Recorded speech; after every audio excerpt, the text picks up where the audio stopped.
Simple life মান্তুর আরও একটা নতুন ভিডিওতে তোমাদের জানাই স্বাগত। আর নতুন বন্ধুদের জানাই অনেক ভালোবাসা। পুরনো বন্ধুদের সবসময় আমার ভালোবাসা রয়েছে। তো আজকে তোমাদের মিষ্টি দিয়ে শুরু করছি। তো মিষ্টির দোকানে এসেছি। আজকে ভিডিওটা সকাল থেকে শ্যুট করা হয়নি। তো এটা হচ্ছে বিকেলবেলায় একটু কেনাকাটা করতে বেরিয়েছি। কেনাকাটা বলতে আর কিছুই নয়, আজকে যেহেতু নীল ষষ্ঠী, তো নীল ষষ্ঠীর জন্য ওই ফল ফুল মিষ্টি এইগুলোই সমস্ত কিছু কেনাকাটা করতে বেরিয়েছি। তো প্রথমেই এসেছি মিষ্টির দোকানে, কারণ মিষ্টির দোকানে প্রচুর ভিড় দেখলাম। আমি বললাম না, মিষ্টিটা আগে নিয়ে নিই, কারণ এরপর কি পাবো না পাবো। তো মিষ্টি কেনা হয়ে গেছে। আর এবার এসেছি ফলের দোকানে। দেখো, ফলের দোকানে সেরকম কোনো ফল নেই, সব দেখছি অল্প অল্পই আছে। তো এর মধ্যে থেকেই আমি বেছে বুছে নিলাম, কারণ বিকেলবেলা যেহেতু এসেছি আর ওই জন্যে। তো এবার ফল টল নেওয়া হয়ে গেছে। আর তারপর নিলাম একটু সবজি, কাঁচা আনাজ নিলাম। দেখে বাইরে বেরিয়েছি আর দেখলাম যে টাটকা সবজি বিকেলবেলা সবে দোকানটা বসেছে। তো একটু সবজিও নিলাম। আর এবার এসেছি হচ্ছে ফুলের দোকানে। তো কিছু ফুল নিয়ে নিচ্ছি। ফুলের মার্কেট খুব খারাপ, কারণ বললো এখনও ফুল নিয়ে আসেনি। ফুলগুলো দেখলাম শুকিয়ে গেছে। তো তারই মধ্যে থেকে একটু বেছে বুছে নিলাম। তো ফেরার সময় আমি চলে গেছিলাম টোটো করে। আর ফেরার সময় তোমাদের দাদাভাই ফোন করলো যে চলে এসেছে ও। তো আমি বললাম ঠিক আছে, চলো তাহলে একসাথেই দুজনে বাড়ি চলে যাই। তো ফোনে আগে কন্ট্যাক্ট করে নিয়েছিলাম, ও বলেছিল তাড়াতাড়ি ফিরতে পারে। তো দেখলাম যে হয়ে গেছে যখন, তো ওই সন্ধ্যের আগেটা করেই বাড়ি ফিরছি দুজনে একসাথে। আর গুলোকে পড়তেও দিয়ে এসেছি, ও পড়ে চলে এসছে। আর এবার দেখো সন্ধেবেলা ঠিক বলবো না, রাত্রিবেলা ওই সাড়ে 7:30 8টার সময়। তো এবার জল ঢালবো। তো ওই জন্য সব কিছু জোগাড় করে নিয়েছি। আর এখানে ফল টলগুলো কেটে নিয়েছি। আর এখানে ওই পঞ্চামৃতর জন্য, মানে ওই ঠাকুরকে যে স্নান করাবো শিব ঠাকুরকে, সেই জন্য ওই দুধ ঘি মধু এগুলো সমস্ত আলাদা আলাদা করে সব বাটিতে জোগাড় করে নিচ্ছি।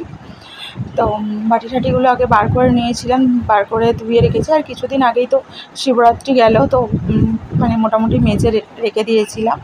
তো ওখানে দইটা নিয়ে নিলাম। আর এবার নিয়ে নিচ্ছি হচ্ছে মধু। আমি ঘি বলে ফেলতে যাচ্ছিলাম, দেখেছো। তো মধু নিয়ে নিলাম। আর এবার নেব হচ্ছে ওই ঘি নেব, তারপর চাল নেবো আর কি। তো ঘিয়ের শিশিরা নতুন, শিবরাত্রির দিন আগে ঘিয়ের শিশিটা শেষ হয়ে গেছিলো, তারপর একদিন নিয়ে এসেছিলাম। তো সেটা ভিডিওতে শেয়ার করা হয়নি। নিয়ে এসেছিলাম বলতে মানে পাড়াতেই বিক্রি করতে এসেছিলো, তো তার থেকেই নিয়েছিলাম। সে মাঝে মধ্যেই আসে, আমাদের খাবার ঘিও ওর থেকেই নেওয়া হয়। তো ওর থেকেই নিয়ে নিয়েছিলাম ঠাকুরের জন্য একটা 50 গ্রামের শিশি। তো এই সমস্ত কিছু জোগাড় করে নিচ্ছি। নিয়ে এবার বাবার মাথায় জল ঢালবো। বাড়িতেই জল ঢালবো, মন্দিরে যাব না, কারণ মন্দিরে সবাই দেখছিলাম সকাল থেকে জল ঢালছে। আর এখন আমি অনেকটা রাত্রিরেই ঢালছি, মানে অনেকটা রাত বলতে ওই 7:30 8টা এরকম সময় করে জল ঢালছিলাম।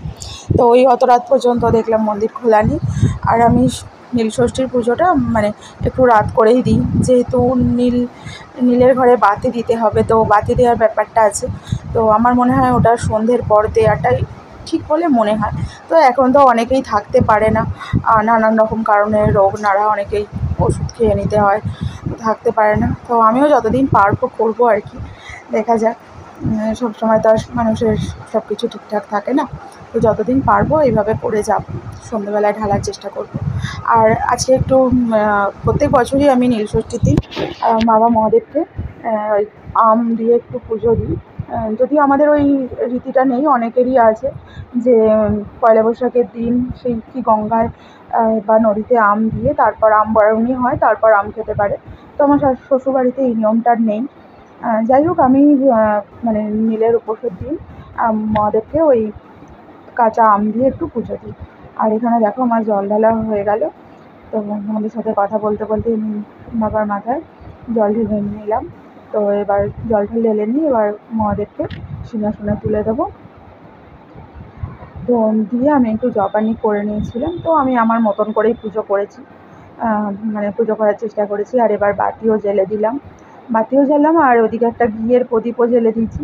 তো তেলের প্রদীপটা আজকে আর জ্বাললাম না, মানে সকালে জ্বেলেছিলাম, এই রাত্রিবেলা পুজো করার সময় তখন আর জ্বালিনি। ঘিয়ের প্রদীপ দিলাম আর ওই বাতি জ্বেলে দিলাম, দিয়ে একটু ধূপ দেখিয়ে দিলাম। দিয়ে আমার পুজো কমপ্লিট হয়ে গেল। তো এবার আমি রাত্রে খাবো হচ্ছে সাবু মাখা, সাবু ভিজিয়ে রেখেছি। তো সাবুটা আমি না ভেজাতেই ভুলে গেছিলাম। দুপুরবেলা হঠাৎ করে মনে পড়েছে আমার যে সাবুটাই ভেজানো হয়নি।